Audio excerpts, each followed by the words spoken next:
resource from Mr. Kuiper, the church in the history of Rizal, the Rizal series from the Ophelian Heritage, and I believe. Okay, let me start from when we say the splits of the church. Of course, we know the definition of the church from the Bible. It says that it is the ecclesia or the called out one, and we know that. Okay, and it is not a building. When we see church in the Bible, that refers to the ecclesia, meaning the called out, the people gathered together to worship in one accord, worshiping Jesus Christ. And sad to say that most of us, 99%, or say 99.9%, when we say church, our mind will refer to the building. Okay? So when we say the split of church, regardless of buildings, because church is the people, not the building. I hope you'll get me right. So let me start from a presentation during the diaspora, because the church meaning the follower of the Lord Jesus Christ. So our starting point from the diaspora or the scattered Jews after the persecution.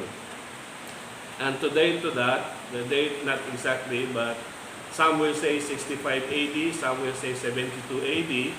But for safety purposes, shall we say during the 65 to 72 AD, there was a massive persecution on the believers of the Lord Jesus Christ. Okay? So all of you have done for the church history, you do that. So people were scattered, the believers of Jesus Christ, they were persecuted. And so they went to every places. That's why they are called the diaspora. And so after that, that's why you can read the book of Revelation written by John the Beloved, who wrote the Revelations. The date of the book of Revelation is sometimes in 95 AD. So, shall we say, 70, 90, so more or less 20 years of being the dispersed believers of the Lord Jesus Christ. So he wrote to the 7 churches. You can read that in the Revelation chapter 2 and chapter 3.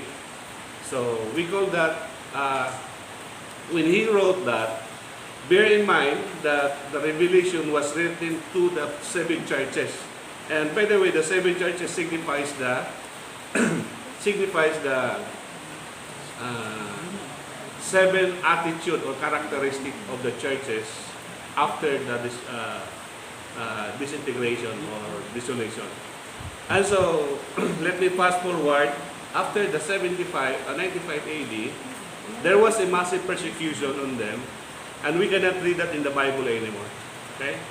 But we can read that most of the time in the Wikipedias, and there are some historians varies from each other. But to make the long story short, to cut it short, all those people that went away, they gathered together and worshiped their God. All those sporadic groups of believers of the Lord Jesus Christ were called Catholics. The Catholics means is believers of the Lord Jesus Christ. That is the word Catholics. And so from the word Catholics, as I have said, let's fast forward, when Constantine was converted into Christianity, sometimes 300 AD, spearheaded by the Roman, it was Italian Roman, Constantine. So he suggested to the different groups that they need to have one central doctrine, because there were different doctrines. Some, the Arians, because the leader was Arius, he believed that Jesus Christ was God. He believed that Jesus Christ was merely man. We can say Superman, but not God. That's the belief of Arius. The Montanians, of course headed by Montano, of course not Cesar Montano, believe that the creation of Jesus Christ is not manifesting on the physicality of Jesus Christ.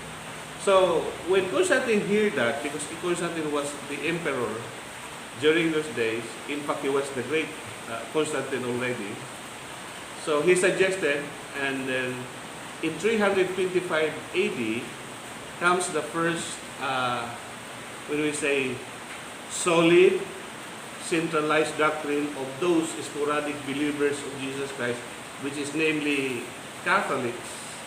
And they come together in one, and then come together with one doctrine. And that's the beginning of the Nicene Creed. You who have gone to Roman Catholics just like me, because I forgot it already, that this is the beginning of, I believe the Father, the Creator of the heaven and earth, and so on and so on. Jesus Christ and so on. So that's the beginning of Trinity. The belief of three person in one God. That's the beginning in 325 AD. But the creation of that kind of doctrine was not just a simple and easy process, because it took for them 1 year to have that kind of doctrine. It was not easy. As what I have said, there were several people, in fact 9 major groups, I forgot the other 7, as far as I can recall, was Arius and Montano. They didn't believe, they don't submit to the belief of the Roman, spearheaded Roman central doctrine. That's why during those days, because the emperor was Christian already, or the believer of Jesus Christ, people were becoming a Christian because the emperor himself is a Christian. And so, when they come across, they will say, oh, I am a Roman Catholic, because it was started from the Roman Empire. So that was the beginning of the name, aka Roman Catholic or RC. Okay, I hope you get that. So where we start with that, when we say the split. Of course, when we say the split, starting from the diaspora and scattered together. And after these days, all those minor believers were silent in the church history. Of course, there were many. Some went to India, basically Asian, but most of the church, spearheaded by the Roman Catholics, is from Rome. So from that time on, the Christian believer during those days, before the 325 AD, was a true Christian, because their faith established through persecution. But after those days, there was a liberated Christian, because they wanted to be Christian in name only, because they wanted to be close to the Roman leaders. But in real sense, they were not genuine Christians. So they, as if they are soft drinks, but harmful inside. So I'm saying, after that, days after days and centuries after centuries, there were already a little bit change of the belief, because of the different ideas and a different philosophy from other groups that became the leader of the churches, comes the Protestants as early as 800 AD. And there were several people who wanted to reorganize the church back to the time of Constantine. And then, if I may mention some, there were John Huss, John Knox, of course, John Wesley in the middle period, medieval period. And yet, all of those people were martyred on the accusation of being heretics. Thank God, during the time of Martin Luther, that was the time when 14th century comes, the invention of the printing press. Okay? The printing press. That's why the Roman Catholics, the leader of the Roman Catholics, cannot stop anymore because the spread of the printing press. So that's the contribution of the printing press. That's the exploration of the gospel, of the splits of the belief of those people, of those go against from the Roman, but not against to the whole Roman. They wanted to go back to the beginning of the real Christian church during the 325 AD. And yet they were accused. That's why they were called Protestant. But their motive was just to reconstruct the church back to the basic. But they were sa Tagalog pa tiniwalag o hiniwalay, no? So, excommunicated. So, there was one of the major split was the group of Martin Luther, which eventually became the Lutheran. 15th century, the conversion of John Calvin, Zwingli, and many major leaders, they don't agree with certain belief. For example, the issue of transubstantiation, that for Martin Luther, the belief of the Roman Catholic is the same with Martin Luther, that communion is a holy one, is the representation of the blood and body of the Lord Jesus Christ. And then according to John Calvin, no, it is just only a symbol. And so there was a demarcation of them. That's why Calvin has his own group. And also Zwingli has his own group. And it comes in the 16th century, Arminius Jacobus, which is what we believe now, has his own group. So the Lutheran, comes the Calvinian, the Zwinglian, and in fact, in the early 16th century, there was Anabaptist. The belief of the Anabaptist was, if you are not baptized with water, you cannot be saved. But unfortunately, they were accused by the Roman Empire, or the leadership of the church. So they were scattered, and some of them became what we are now. And from that time on, comes the many Baptists.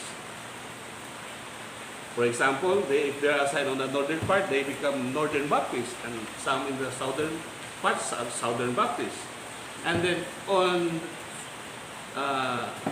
the last portion or the last era of 16th century comes the Methodists. The Methodists. And then in the 17th century, that was the beginning of the tent making or the tent church. Okay, so I would like to stop from there because that is another topic. So the next topic that we are going to have is the beginning of the Pentecostalism. Okay, that we are now. So I would like to stop from there, just a little bit of review, that the spirit of the church does not start from the 16th century, as we all know, but it started from the very beginning when Jesus was crucified, and in the AD 60, 70, more or less 70 AD, the diaspora, there was already a split of the church. Because some believe this is their belief, this is their belief, because there was no complete Bible during this time. By the way, the Bible was created by the church fathers and was printed into one book, the 66 book that we have.